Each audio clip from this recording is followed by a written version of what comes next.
Can't stop the rain when it starts to pour. Crazy motherfucker. Can't stop the rain. Oh! Oh!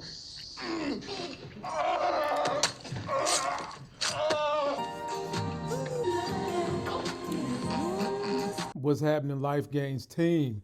This is going to be my BMF episode 6 review. And man, this shit was a Donnybrook.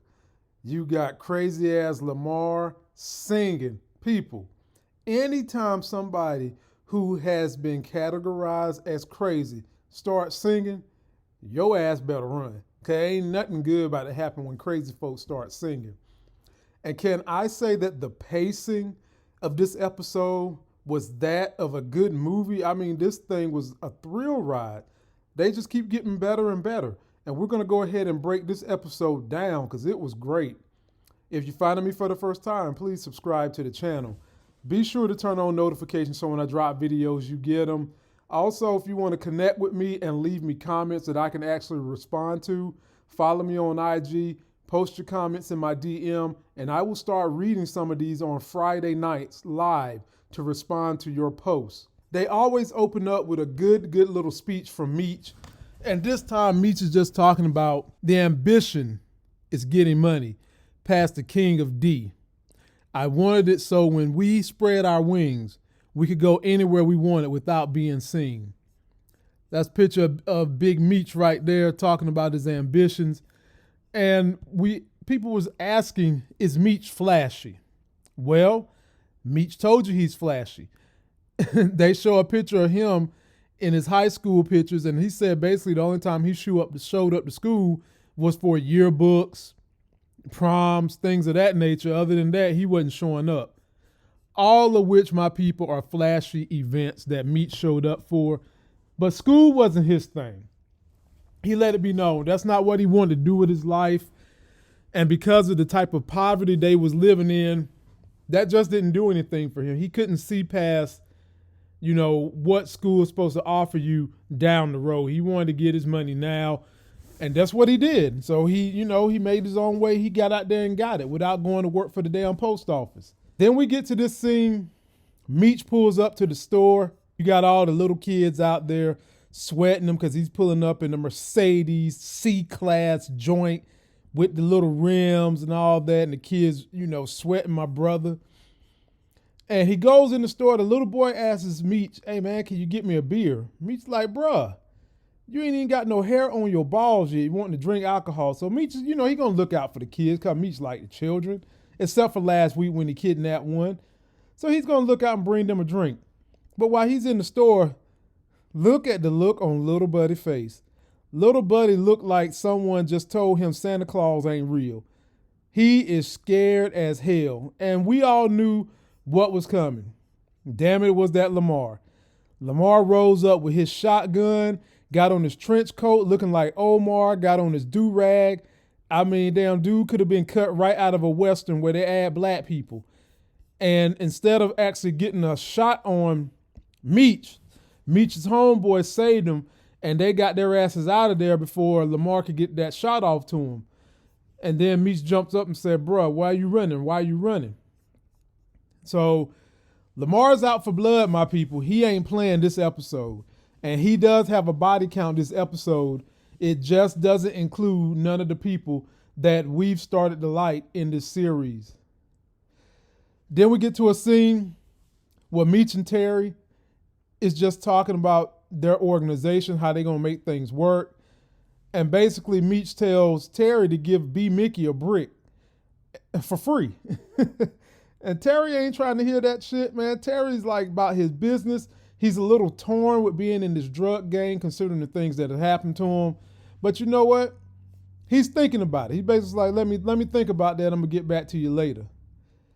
And then we get our first chance to see, the record store that T and Meech done bought. You got to have your front, get your money washed.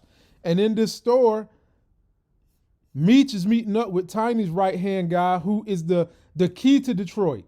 He's the key to Detroit, and he walks out this store not wanting to have anything to do with Meech because Pat is basically bad-mouthing the fellas on these damn streets. But what have we seen from Meech over and over again? He's able to somehow overcome the bull jive, and he's able to do that later on. We get T talking to his teacher. Now, you know, T got to be close with this teacher, man. This teacher is the same teacher that showed up to the bowling alley, and they're having some kind of a college day at the school. And did you catch when he said you got to be a senior or a junior to show up to this thing? So you mean to tell me T is like a freshman or a sophomore? Word? Anyway, teacher's going to let T get in there. He's got to connect at Western Michigan. Shouts out to my Western Michigan heads. Shouts out to my people out there in the area. And he's going to let them come through anyway. And as he's leaving out of school, look who's standing there and got the hammer ready in his hand. You see that? He got that hammer ready. It's Lamar. But for some reason, Lamar didn't take his shot. The school bus moved away. Lamar gets back in his car, and damn, he's frustrated as hell. And I'm like, Lamar, you supposed to be the black Superman, dude. You ain't never scared. Go take the shot, bro. You so tough. Go on over there, take the shot. But he didn't, and he's still upset he ain't got nothing done yet. Then we get to a scene where the mom is finally getting out of that boat that has been rowing down the river Denial. She's getting out of that boat because she knows she can't deny it no more. And mom is crying like a kid who just found out Santa Claus ain't real, or some white redneck who just found out wrestling ain't real. She is sick. She's sad. She can't believe that the wool has been pulled over her head the way it has, but it has been.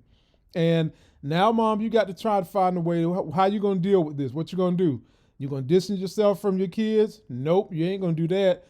Are you going to be down with the business? It doesn't seem like you're going to do that, but I'm interested to see what Mom is going to do now that we know she's not on the river Denial. We find out that Tiny is living up at the church. I told y'all Snoop Dogg character was crooked. And he can smell the weed on Tiny. He know Tiny bringing women all up in the church. And Pastor Swift is basically skimming money off Tiny, you know, telling Tiny that this is a large church. That church looked like it can't fit but 25 people. But Tiny gives him a big stack. And then Pastor Swift goes out there, takes groceries from Daddy Flannery and is lying in the church by people. He told him only got $5 when he just got a whole stack from Tiny. And not only that, but Snoop Dogg forgets the damn scripture. And of course, Daddy Flannery know the scripture because Daddy Flannery is a good dude at heart. Sometimes he doesn't elocute himself properly, but Daddy Flannery is a good dude. He's a hard-working dude. He's a blue-collar dude. And the pastor is as crooked as the letter S, man. Crooked letter. He crooked as hell. Then we get to a scene where we see the family all at the house. Sister is basically dry snitching because the dad got questioned. Dad wants to know what else y'all involved in. Sister's up here saying, does this have something to do with the people that stopped you at the mall? And, you know, T had to look at the sister like, girl, hush your mouth, girl. And the dad walks away. But basically, this is them saying, we got some protection for y'all. And of course, the dad wants to know, what more have y'all done than drugs? What y'all done got me into? What is up? And you see how that goes the rest of this episode. Then this next scene was straight from the trailer, one that y'all tried to tell me I didn't know what I was talking about, because somebody was like, when have we ever seen Lamar with a fucking perm? I was like, bruh, you couldn't see that was Slick, whose head was in the way, standing there with Lamar. But this is when Lamar tries to go and get the crew to handle business on Meech. And the crew and Tiny's like, hell no, we're not fucking with you like that, bro. We done with you. And they pull guns on him. And of course, Lamar, he's tough. He ain't really scared of nobody pulling a gun in his face. But the whole crew pulled a gun. Then Slick runs up, pull out his gun. And I'm still thinking, Slick, what was your highest level of math you finished? Because last I checked, 2 versus, let me see here, 1, 2, 3, 4, 5, 6, 7, 8 guns. That's not a winning recipe, bro. 2 versus 8 is never going to win you in any kind of fight. And he's still trying to go hard. But before we could get to the clapping with the guns, old Coach Cop comes up. And the more this episode go, the more I'm starting to like Coach Cop. Coach Cop is tough, y'all. Coach Cop ain't no bum. And he basically comes up there. He's working with Lamar. He wants to know what the hell is going on, Lamar. And Coach Kopp lets a great line come out of his mouth. Coach Kopp was like, sticks and stones. But he's telling Lamar to tell your boy, let your boy know that I am more stones than I am sticks. And he's basically telling Lamar, look, bro, I got bodies piling up everywhere. I still got a J-Mo problem. And I know your crazy ass is not that good at handling business. So he put him on warning, and then he said, tag, I'm it. I said, damn, Coach Kopp want all the smoke. Boy, Steve is handling this role, my people. He is really getting in your guts in this role, and I'm here for it. Enjoying every bit of it. Then we get Slick and Lamar back at Lamar joint, and basically Lamar is upset. And Slick is like, look, bro, I got a plan. You calm down. You too angry right now. I got a plan to cut off the water. And he gives Lamar this wonderful story and analogies about cutting things off, and you can't survive with water. Lamar's like, okay, I'm going to go with your plan. I'm going to try to get Monique back. But if none of this work, I'm coming for that ass. I mean, at the end of the day, Slick should just be doing his own thing. People, Slick, I know you scared of Lamar and all that, but if you know Lamar's like this, bro, you should be trying to do your own business. You should be trying to get the hell away. Why are you still trying to be friends with this dude when he just threatened your life again when you saved his daughter? That should have told you everything you needed to know. But nah, you want to hang around, and we know what's going to happen to you, and we're going to get there. T goes and meets up with B. Mickey. And at first it looks like he's about to do the plan that Meech wanted, but instead of giving the brick to B. Mickey, he tells B. Mickey, I'm going to give it to you for a discount. And then in turn, he wants B. Mickey to chop up some of their brick, and B. Mickey says, I'm going to give it to you for a discount. But the most significant thing in this whole scene was T saw Kato's jacket as he's walking out the door and B. Mickey's little bird chest. And you know that they're going to start putting 2 to 2 together, because we know in this episode, B. Mickey and Kato is about to hook up like Bonnie and Clyde. We're going to get there, but they did decide to hook up, and you can cool believe when you see one acting bad and the other one's acting bad, they're going to put 2 and 2 together and realize, hey man, they trying to put the bamboozles on us. Then we jump to a scene where Lamar, he's going over there trying to woo Monique. And Monique is like, hell no. Fellas, I keep telling you, if the woman don't open up that screen door, she ain't feeling you. But for a minute there, it seemed as though Monique was listening. And then Lamar flips into crazy Lamar when she's like, hell no, and she closes the door. He tries to grab her. He's shaking the door. And he had the nerve to say, you got me out here looking crazy. Nah, nigga, you crazy anyway. You crazier than a bat in a bag of cats. That's what's wrong with you in the first place. And I'm just sitting here thinking, man, she must got some good stuff down there, because you out here looking stupid, shaking doors, about to break in doors, because you can't get no more of that cootie cat. Man, fly your Batman ass up out of that bag of cats, bro, because that cat is gone. And then he started threatening her and all kinds of stuff.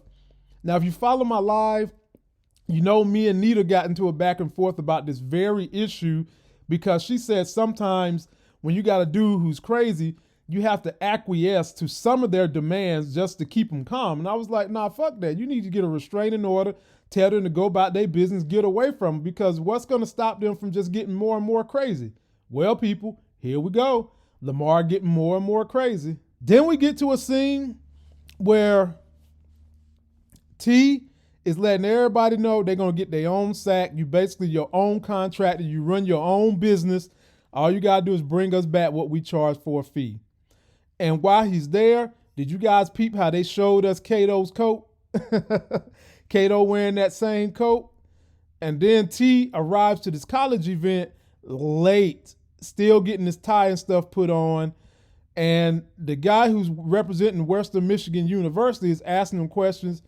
And my man T is kind of zoning out a little bit, man, because his mind is all kinds of other places. And then in the end, his teacher is extremely upset with him, because the teacher sees some prominence in him. Because, you know, T is smart. T got book smarts to go along with all the street smarts. And the teacher really don't want him to throw his career and his life away. And oftentimes I find people and mentors doing that when kids kind of get, strayed into a path that could lead to death, despair, and worry. And it's kind of like, how do you get kids to overcome that? How do you get them to see that, to overlook the fact that, look, you selling drugs, it's a fast life. You can make a lot of money right now, but how long is your career going to last? And how healthy will you be? Will you be able to go to sleep at night? Versus go to school 4 more years, finish high school, then go to college 4 years. Then if you really want to make a lot of money, go for like another 3 or 4 years, get a master's, go to med school, whatever. You're talking another damn near decade in school. Then you're probably going to have $80,000 in debt just to make less than what you could make if you are a drug dealer right now. That's a lot for people to think about. And I know that most of us want to just say it ain't nothing to think about. You just need to go to college and do it that way. But for people who ain't never had nothing their whole life, and you're outside looking in, and you're not afraid of jail, and you're not afraid of dying, it's probably the path of least resistance to you. So you go that route. I'm not saying that's what you should do. I'm just trying to give you guys a window into the eyes of someone who decides that I'd rather be in the drug game than to be in this poverty life, have to work and go to school for another decade before I can make money just to pay off debt. Some people look at that as like, nah, hell no, I'd rather die or go to jail, and I'll take those risks. Then we get to a scene where Meech meets up with his boy Tiny, who is now the leader of the 12th Street crew. And basically Meech is talking to him about, man, your man didn't want to deal with me, right? And Meech kind of threatens Tiny, be like, I'm going to knock you off that purchase being the head of the crew. But Tiny's a businessman, so I don't think Tiny took too much heart to it. And then they decided, you know what? If you want to get at my man, he's going to be at this gambling spot. You can meet up with him there. And ladies and gentlemen, boys and girls, every community in the United States has them a gambling spot. I don't care if you're black or if you're white. Everybody got them an illegal gambling spot. And I think that at some point in time, the government just need to quit these shenanigans and just let gambling, even in the home, be legal as long as you got your security and everything in place. Then we see Lamar, punk ass, robbing a little boy, lets you know Lamar ain't got no code of ethics. Lamar's code of ethics is take care of Lamar. He robbed this little boy clean, took all his money. To a scene where the dad is tripping again. Like, I'm trying to stay on this dad team as best I can because I understand the quagmire the daddy is in. But he just doesn't seem like he's not dealt with professionals before, especially not no black professionals. He started calling this lawyer all out of name, calling her Jack Lev, wanting to know why she ain't working hard for the family. Last I checked, she told the family, you need to make a decision in a couple of days because the hospital is going to rescind their 25 G's. And if you guys remember, the mama didn't want the 25 G's. And dad, he ain't living in the house, so I'm sure they haven't had time to correspond and talk about how they going to handle this business. And now they done took their order. The dad is mad, and the lawyer's like, man, I ain't got to take this from you. I'll quit, which is exactly what she should have done. Get the hell up on out of there. Next scene, we get B. Mickey cleaning the gun. How much does anybody want to bet this is the same gun that was used to kill J-Mo? Because they focus too much on this scene, and Kato asking him, you rubbing that gun, cleaning that gun like it's your girlfriend. And we've also heard in this very same episode, T asked him, did you get rid of the gun properly? He claimed he threw it in a river and it wasn't the same river, but I bet you guys this is the same damn gun that was used to kill J-Mo. Keep an eye on it. I bet you it comes back. Then we get to a scene where the Flannery's little sister's got her boyfriend. His name is Darius. I'm calling him Darius Obama, looking like a little young Barack Obama. And they sneak in the house off the porch because that's where the help is supposed to be providing security for them. And Nikki gets in the house, and the little boy basically wants to be Nikki's boyfriend. Of course, she accepts it. But then T comes in, sends Darius Obama out the house, and then he's got a lot of questions for the sister because of what's going on. The sister's tired of this mess, man. She's tired of all these restrictions. She's tired of ducking in and out. She just wants to be her age, and she's frustrated. I can't blame her. I feel her. And when you're that young and danger is coming your way, sometimes it's hard for you to rationalize it. But, they're going to have to get her straight, man, because she almost became a casualty. And then we get to this scene, my people. Here we go. Crazy ass Lamar is singing a love song. And ladies and gentlemen, dudes who's supposed to be this thugged out, this hard, they don't sing love songs unless they about to do some crazy shit. You know how some people, when they feel pain, they laugh and giggle? Well, that's what crazy people do. And then he gets the commencing of killing Slick. And Slick knew something was going on because he was trying to get out of there. Lamar stabbed Slick in the ribs. Ow, ow, hurt. But Slick packed this gat in his pants, right? And as Slick is dying, he's on the floor. Lamar's sitting in the chair. I'm sitting here like, Slick, this is your opportunity. While you on that floor, he didn't take your gun from you, put 2 to the chest, 1 to the head, but he didn't do it. And Lamar is sitting in a makeshift chair looking like he's the kingpin, just thinking. But ladies and gentlemen, I already have an idea of how they're going to handle Lamar this season. He's not going to die. That Fed chick is going to have some words for him. And I do believe that's how we're going to get rid of Lamar this season. It won't be because of death. It's going to be because of something dealing with Coach Cop and the Feds having to get him up out of town. Then we get to a scene where B. Mickey goes to the house with Kato, and then he finds a little note that Lamar has been leaving in her house for all these weeks she hasn't been there. She's basically been laid up with B. Mickey because she's worried about what the hell is Lamar going to do to her. And when they get in the house stinking. And I thought for sure that maybe Lamar had left a dead body in that bag that Kato picked up that she didn't want B. Mickey to pick up. She in there talking about shellfish before you leave. And I'm just like, bruh, something's dead in your house and Lamar put it there. But the show didn't highlight that this episode. So maybe they'll come back and let us know what happened. Then we get to the scene where they are actually at the gambling spot. Meech, being the player that he is, he bets all this money and he wins while they're gambling. Kind of impressed Tiny, lets Tiny know when I see something I want, I'm going to get it. And then at the end of this whole thing, Tiny's man decides, you know what? I see you trying to be not just the king of Detroit, the king of the world. And since I'm basically the gateway to Detroit, I'm going to let you up in this piece. So they about to make money together, ladies and gentlemen. So I'm assuming next season is going to be all about how the inroads are laid and all the things that Meech and T going to have to go through becoming the king of Detroit. And then maybe third season, they'll become the king of the East Coast. So we've got some seasons to watch this, man. And I'm here for it. And then we get Mom just talking to T about, for her, being in the drug game and what it entails becomes an issue of morality. And T says to Mom, nah, Mom, for me, I'm just tired of this poverty. And somebody's going to be selling the drugs anyway. Why not me? Whether I'm doing it or not, they still going to be sold. Money's still going to be made. And if I can use the money to help the family, why not do it? And ladies and gentlemen, this was a real deal dialogue that people wind up having with folks who's in the drug game or in anything that some people view as a taboo. T, he don't want to be in poverty.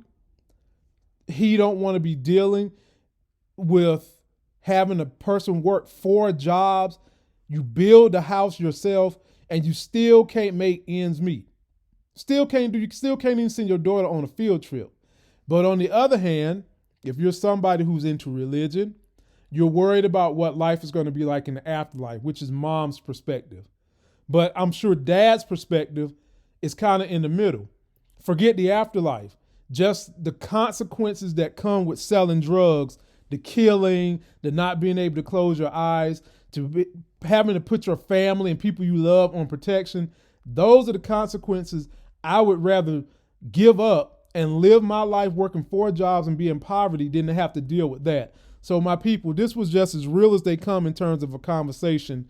And I was here for it, man. That was a good little dialogue they went through because that's real. Then we get Tiny coming back to the church, doing exactly what Snoop Dogg asked him not to do, which is bringing fine women to the church, the house of the Lord. But only problem is this time, guess what's there? Lamar knows Tiny is staying here because he has dumped Slick's dead body in the church. Man.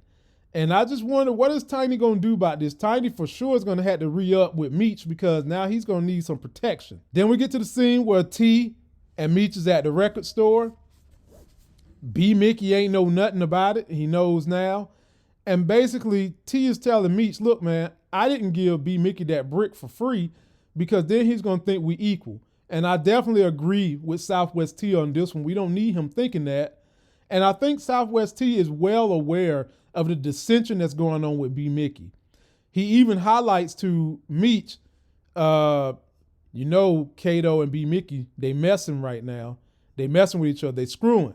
And then they cut to a scene right there where you see them two looking at records and shit. And look how sneaky Kato look. Yeah, man. It's about to go down with them two. And then we get a scene where B Mickey's in his nice ass Mustang. I love these cars that everybody's driving up here, my people. This is a perfect show for Detroit because they got some nice ass Detroit style cars. Kato was in the car at B Mickey wanting to know why he didn't come with her to that event. He basically is questioning her about that note.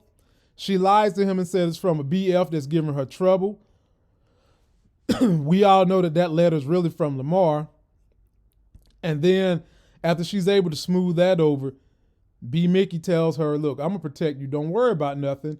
And also, I'm tired of the shit that's going on with Meech. I'm going to leave them. And Kato is in there like, yep, you should.